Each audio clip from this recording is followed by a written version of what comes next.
बंदी छोड़ सदगुरु रामपाल जी भगवान की जय। बंदी छोड़ की सभी पुण्यात्माओं को दास का सत साहेब।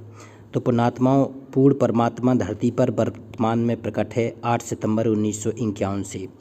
तो उस पूर्ण परमात्मा का गुणगान करने के लिए, उस परमात्मा की महिमा गाने के लिए ये प्रयास किया जा रहा है वाणियों के माध्यम से। तो अभी संध्या आरती की वाणियों के माध्यम से परमात्मा का गुणगान हो रहा है। तो आज की जो वाणी है ये बहुत ही महत्वपूर्ण है, बहुत ही महत्वपूर्ण है। अगर आज की ये वाणी समझ में आ जाएगी तो निश्चित ही हर पुण्यात्मा को पूरा स्पष्ट समझ में आ जाएगा कि आज इस भक्ति से बड़ा और कुछ नहीं है। तो पहले वाणी पढ़ लेते हैं, इसके बाद हर वाणी का मर्म जानने का प्रयास करेंगे। परमात्मा ने इसके माध्यम से हमें क्या आदेशित किया है, हमारे लिए क्या मर्यादा है और भक्ति के एक कदम आगे हम कैसे बढ़ सकते हैं। तो देखते हैं। आप पे दीपक आप पे आरती आप पे साजे, आप पे किंगर आप पे बाजे, आप पे ताल झांझ झनकारा, आप नचे आप देखन हारा। आप पे दीपक आप पे बाती, आप पे पुष्प आप ही पाती, कहें कबीर ऐसी आरती गाऊं, आपा मध्य आप समाऊं। तो कहते हैं पूर्ण परमात्मा ही सारे रोल निभाता है एक भगत तक पहुंचने के लिए। उस पुण्य आत्मा को सत भक्ति देने के लिए परमात्मा कैसे कैसे रोल निभाता है। कहते हैं आप पे आरती आप पे साजे, अपनी आरती वो स्वयं गाता है, और आप पे किंगर आप पे बाजे, ये सब कुछ परमात्मा स्वयं ही करता है। तो पुण्यात्मा थोड़ा सृष्टि रचना को विस्तार से समझेंगे। तो जब परमात्मा ने सबसे पहले सतलोक में क्या किया था, अपने 16 पुत्र उत्पन्न किए थे शब्द से। उन्हीं में एक क्षर पुरुष था। बाद में क्षर पुरुष ने अपनी उल्टी हरकत के कारण, गलत सोच के कारण परमात्मा से हमेशा के लिए त्याग कर दिया परमात्मा ने, और उसी के साथ हम लोग यहाँ 21 ब्रह्मांड की इस काल की जेल में आ गए। काल के साथ में, काल से प्रेम करके। ये बहुत बड़ी बात है कि परमात्मा का साथ छोड़कर, परमात्मा का प्रेम छोड़ के, परमात्मा द्वारा दी गई सभी सुविधाओं को त्याग कर हम इस काल के साथ चले आए 21 ब्रह्मांड में। तो कहते हैं कि सबसे पहले परमात्मा ने बताया कि आपको ऊपर के लोकों में रखा। ब्रह्मा विष्णु महेश तीनों पुत्र को उत्पन्न करके इनकी लोकों में रखा, ब्रह्मलोक में रखा, 88,000 खेड़ों में रखा। वहाँ पर आपकी जो पूंजी आई थी सतलोक से, उसको छीण कराया, कम कराया।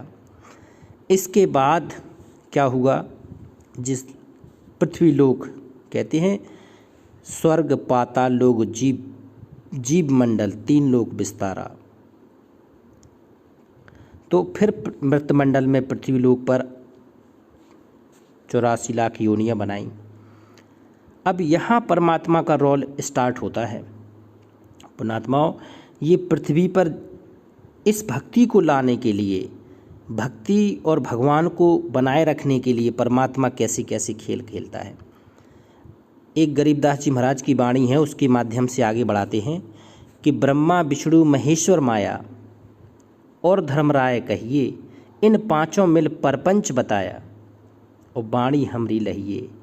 तो कौन कौन? ब्रह्मा विष्णु महेश्वर माया और धर्मराय कहिए, इन पांचों मिल परपंच बनाया, और वाणी हमरी लहिए। तो इन पांचों के परपंच में जीव बंधा है, और इनके जाल से कभी बाहर नहीं निकल सकता, कभी भी। अपनात्मा विचार करो, इस पृथ्वी लोक पर हम ब्रह्मा विष्णु महेश माया दुर्गा और ब्रह्म को कैसे जानते हैं? ये परमात्मा ने ही सबसे पहले जनाया है, सबसे पहले परमात्मा ने ही जनाया है। नहीं, अगर परमात्मा खेल ना खेलता तो आज वर्तमान में हम ये जान ही नहीं पाते कि ब्रह्मा भी अस्तित्व में हैं, विष्णु भी अस्तित्व में हैं, महेश भी अस्तित्व में हैं, माँ दुर्गा भी अस्तित्व में है, ब्रह्म भी लोक है। ये सब परमात्मा की यहाँ पर खेल हैं। परमात्मा समय समय पर ब्रह्मा विष्णु महेश दुर्गा और काल ब्रह्म के रूप में अपनी लीलाएं खेलता रहता है। किसके लिए? वर्तमान के समय तक भक्ति को जिंदा बनाए रखने के लिए।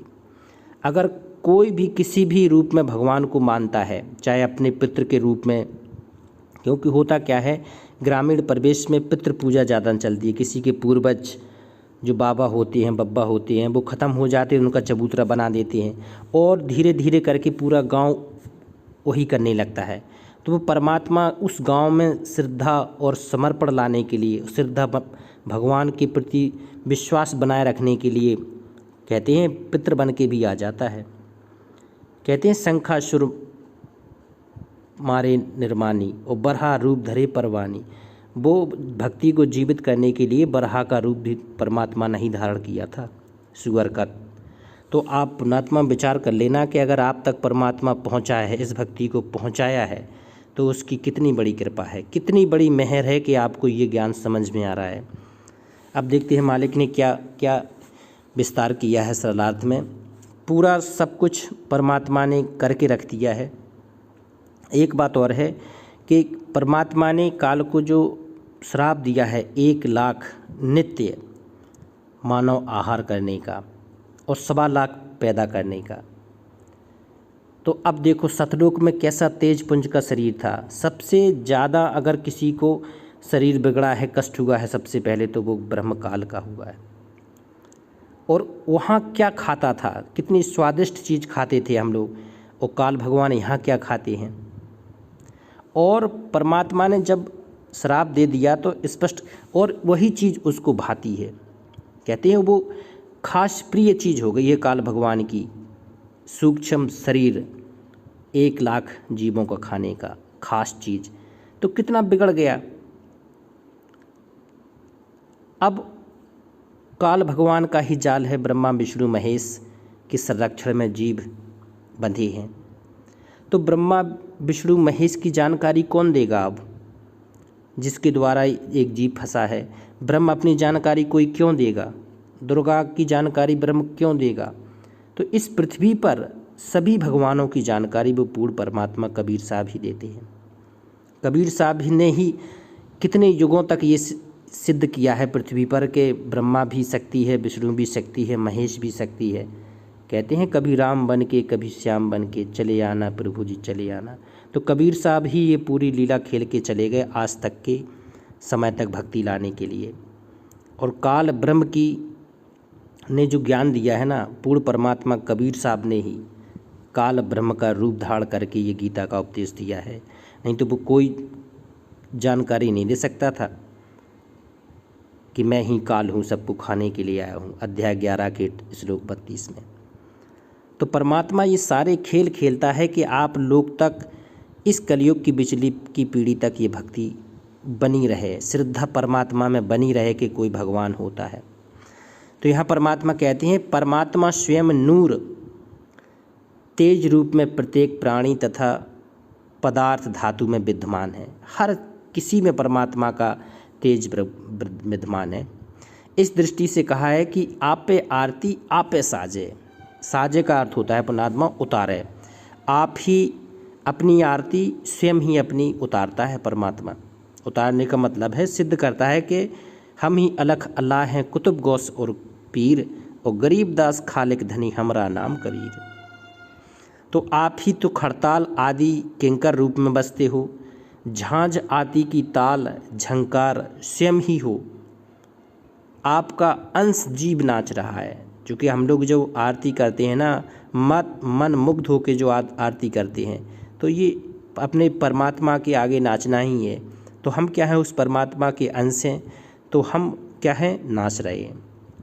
आप तेज स्रोत स्वयं प्रभु स्वयं दोनों ओर हो। एक तो तेज किसके, भगत के अंदर है, और भगवान तो तेजोमय है ही। तो आप तेज स्रोत प्रभु स्वयं दोनों ओर हो। आप नाच देख रहे हो। परमात्मा ही हर भगत की क्रिया विधि को देख रहा है कि कैसे इनको आगे भक्ति में सुदृढ़ करना है, कैसे इन्हें पार करना है। तो ये सारी चीज़ें कौन देख रहा है, परमात्मा ही। परमेश्वर कबीर जी ने कहा है कि मैं ऐसी तत्वज्ञान की आरती गाऊं, अर्थात पद भाग में सुनाऊं, जिसको समझकर जीव रूपी तेज सतलोक वाले तेज परमात्मा में समा जाए, अर्थात सतलोक में स्थायी स्थान प्राप्त करे। कैसे कि आपे आरती आपे साजे, आपे किंगर आपे बाजे। वो परमात्मा ही सारी चीज़ करता है। आप पे ताल झांझ झनकारा, उसका भी। और आप नचे आप देखा नारा, खुद तो नचे और खुद देखे। आपे दीपक आपे बाती, वही तेज वही रोशनी उस परमात्मा की और वही भगत में। तो आपे दीपक आपे बाती, आपे पुष्प आप ही पाती, आप ही पुष्प आप ही पत्ते। ओ कह कबीर ऐसी आरती गाऊं, आपा मध्य आप समाऊं। आप समाऊं का मतलब है कि आप स्थायी निवास स्थान सतलोक में प्राप्त करो। तो ये पूर्ण परमात्मा रह रह कर हम पुण्यात्माओं को समझा रहे हैं, बता रहे हैं कि ये 21 ब्रह्मांड काल का जाल है। 21 ब्रह्मांड छाए रहो है, समझे बिरला सूरा। और मूर्ख गमार कहाँ समझेंगे, उसका साहब के घर है दूरा। तो उस घर में लबा जाने के लिए पूर्ण परमात्मा प्रयासरत है। तो पुण्यात्माओं, तन मन शीस ईस अपने पर, पहल में चोट लगावे, जब कोई राम भगत गति पावे। तो अब भक्ति का ही युग है पुण्यात्माओं। हर श्वास इस पूर्ण परमात्मा के स्मरण में लगा देना ही सबसे उचित है, क्योंकि चारों युगों में अभी तक कोई मोक्ष को प्राप्त नहीं हुआ है। कहीं ना कहीं काल के सूक्ष्म जाल में फंस के रह गया है। ये पिछली पीढ़ी ही पूर्ण परमात्मा के निज लोक सतलोक जाने का समय है। तो हर भगत हर पुण्यात्माओं को प्रयास करना है। ये वाणियाँ ही हम लोगों को दृढ़ करेंगी कि एक दिन पूरा समर्पित भाव से हम लोग अपनी आरती गा सकें, समर्पित भाव से भक्ति कर सकें, समर्पित हो सकें पूर्ण परमात्मा में। तो एक बार बंदी छोड़ का जयकारा लगाएंगे। बंदी छोड़ सतगुरु रामपाल जी भगवान की जय। सत साहेब।